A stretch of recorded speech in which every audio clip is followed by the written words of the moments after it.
একজন নারী তার মৃত্যু পথযাত্রী স্বামীকে কিডনি দান করে জীবন বাঁচিয়েছেন, অথচ সুস্থ হওয়ার পর সেই স্বামী পরকীয়া লিপ্ত হয়েছেন। এমন অকৃতজ্ঞতা, অবিশ্বাস এবং বৈবাহিক বিশ্বাসভঙ্গ ইসলামের দৃষ্টিতে কিভাবে দেখা হয়? একজন স্ত্রী এ ধরনের আচরণের শিকার হলে শরীরের দৃষ্টিতে তার জন্য করণীয় কি? খুবই দুর্ভাগ্যজনক একটি বিষয়। যে বোন এরকম পরিস্থিতির শিকার হয়েছেন, আমরা তাকে বলবো সবর করুন এবং আল্লাহর কাছে ফরিয়াদ করুন। আল্লাহ তাআলা আপনার উত্তম বিহিত করুন, আমরা আপনার জন্য দোয়া করি। আর যে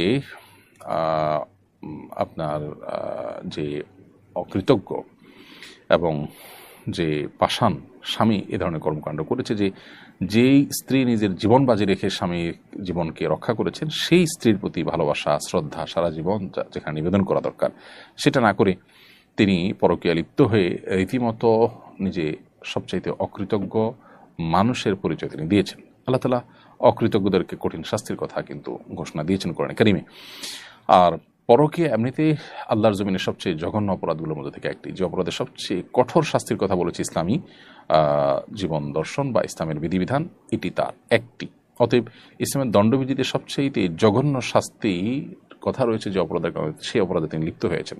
তার উচিত এখনও তওবা করা, তওবা করে ফিরে আসা।